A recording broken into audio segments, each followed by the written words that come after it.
Welcome to our Middle East briefing. Today, we're diving into the chaos caused by escalating tensions in the region. Due to Iran's missile attacks and threats against U.S. bases, many Middle Eastern countries temporarily closed their airspace. This led to flight cancellations and reroutes for airlines like Air India, American, and United, causing major disruptions at airports in Doha, Dubai, and beyond. Travelers are facing delays and cancellations, highlighting how fragile international air travel can be during conflicts.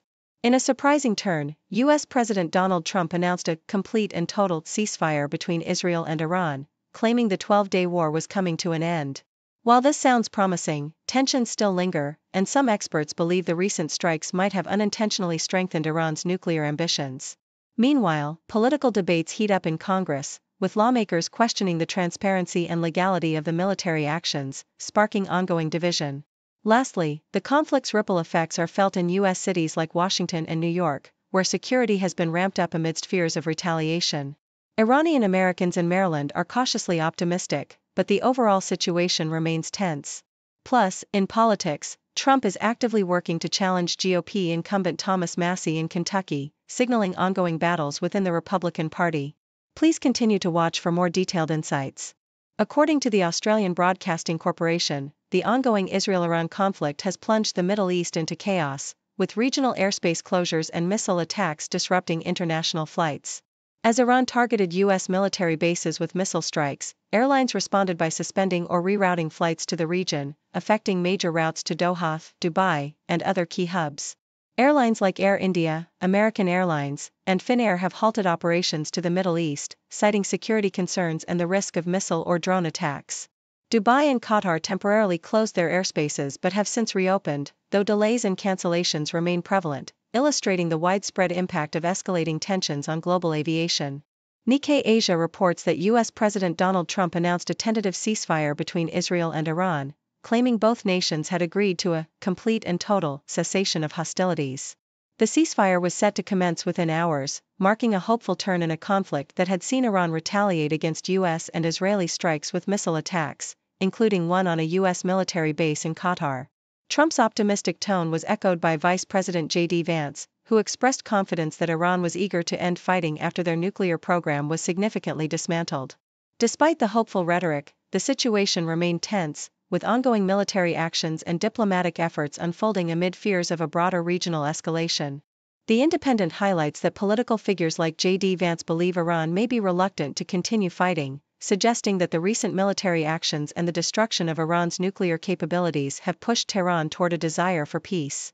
Vance emphasized that the U.S. military's goal was not regime change but the destruction of Iran's nuclear program, leaving the Iranian people to decide their leadership's fate. Trump's announcement of a ceasefire was part of a broader narrative that framed the conflict as a war that could have lasted for years but was ultimately curtailed, emphasizing the importance of nuclear disarmament and regional stability. However, the situation remains volatile, with missile strikes and diplomatic negotiations ongoing, illustrating the fragile balance of peace and conflict in the Middle East.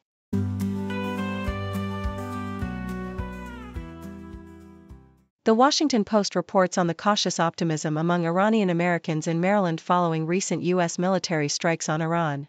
While some Iranian Americans express a sense of relief or hope that these actions might curb Iran's nuclear ambitions, others remain wary of escalating tensions and potential repercussions.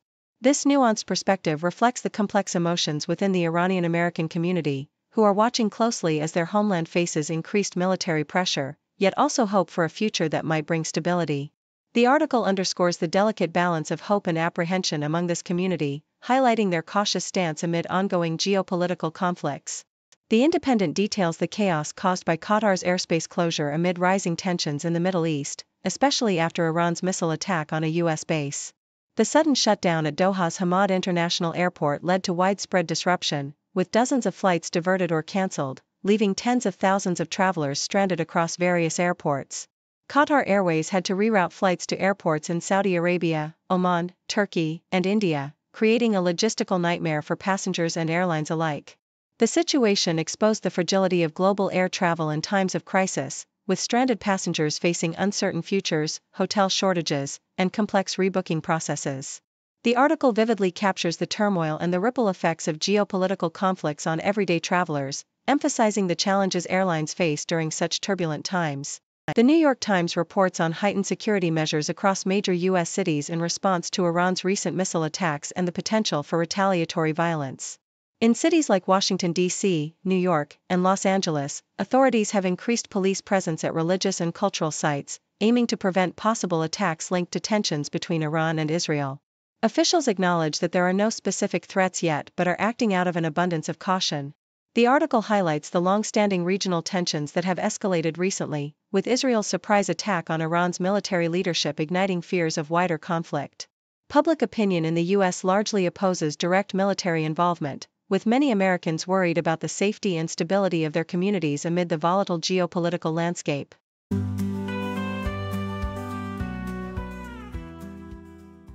The Washington Post reports that President Trump's decision to strike Iran's nuclear sites has sparked a significant divide in Congress, with many Democratic leaders feeling left in the dark about the rationale behind the military action. House Minority Leader Hakeem Jeffries and Senate Minority Leader Chuck Schumer expressed concern over the lack of detailed briefings from the White House, emphasizing that such uncoordinated strikes undermine congressional authority and transparency. While House Speaker Mike Johnson claimed he received a classified briefing, the broader legislative body remains divided on whether to support further military engagement, with some lawmakers advocating for congressional approval before any escalation, citing the constitutional power to declare war. The situation underscores the fragile balance of war powers, with bipartisan resolutions introduced to restrict presidential authority, though the prospects for immediate legislative action remain uncertain amid ongoing military developments and conflicting opinions on the imminent threat posed by Iran. The Independent details how Trump's missile strikes on Iran's nuclear facilities may have inadvertently advanced Iran's nuclear ambitions rather than halted them. Experts argue that while the physical damage to underground sites like Fordow might be limited, since Iran had time to evacuate equipment, the political ramifications are more alarming. Jeffrey Lewis and other analysts suggest that Iran's political will to develop nuclear weapons has strengthened, making it more likely that Iran will pursue nuclear armament in the near future. The strikes have also complicated diplomatic efforts, with Iran's stockpile of enriched uranium remaining largely intact, fueling fears that Tehran could covertly develop nuclear weapons within months. Additionally, the attack has damaged U.S. credibility on the global stage, undermining diplomacy and raising the risk of prolonged conflict, as Iran's nuclear program could shift underground, making verification and containment even more challenging. The Associated Press reports that Trump's escalating conflict with Republican Congressman Thomas Massie highlights internal party tensions, especially as Trump seeks to unseat the libertarian-leaning legislator who opposed the Iran strikes and questioned the president's authority to take military action without congressional approval.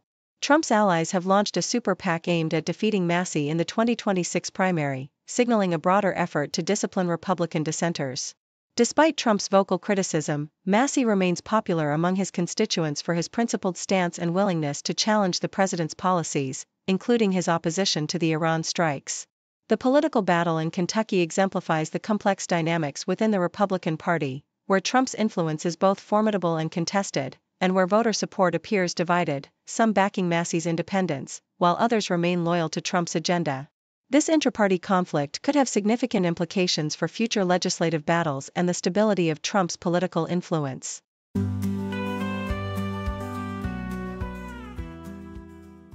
The Washington Post reports that President Donald Trump and his political operation are making a bold move to unseat Kentucky Congressman Thomas Massie, their first GOP incumbent targeted in the upcoming 2026 primary. Massie, known for his libertarian stance and independence, has openly defied Trump on key issues such as Iran, voting against the president's war authorization and criticizing his foreign policy decisions, which has earned him Trump's wrath and social media assaults. In response, Trump's team has launched a new super PAC, Kentucky MAGA, led by top political strategists, with plans to rally behind a single challenger to avoid splitting the vote, and has vowed to spend whatever it takes to defeat Massie, who remains popular among his conservative constituents. Despite Trump's aggressive tactics, including personal attacks and threats of campaigning against him, Massie remains defiant, humorously dismissing the president's threats and asserting his independence.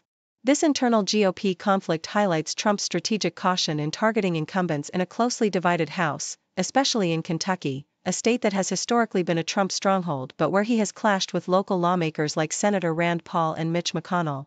Voters in Massie's district show mixed reactions. Some support his principled stand against Trump, while others remain loyal to the former president, illustrating the complex and unpredictable landscape of party loyalty and political allegiance. Thank you for tuning in. The content above showcases the latest briefing reports and analytical synopses, thoughtfully curated by the 6Do team. These insights stem from a wide array of reputable media outlets, think tanks, government sources, and specialized experts worldwide. We encourage you to explore these sources for a comprehensive perspective. Keep in mind that while the content may not always align with the official standpoint of 6Do Brief, it's not meant to be taken as absolute directives for decision-making. Comprising seasoned media professionals, learned scholars, and accomplished scientists, the 6Do team embodies a trailblazing, fully independent media entity. To customize 6Do Brief to meet your professional needs, you have the option to subscribe to a diverse array of briefings on our website, 6dobrief.com. Regardless of your location, you can conveniently receive 6Do Brief via email.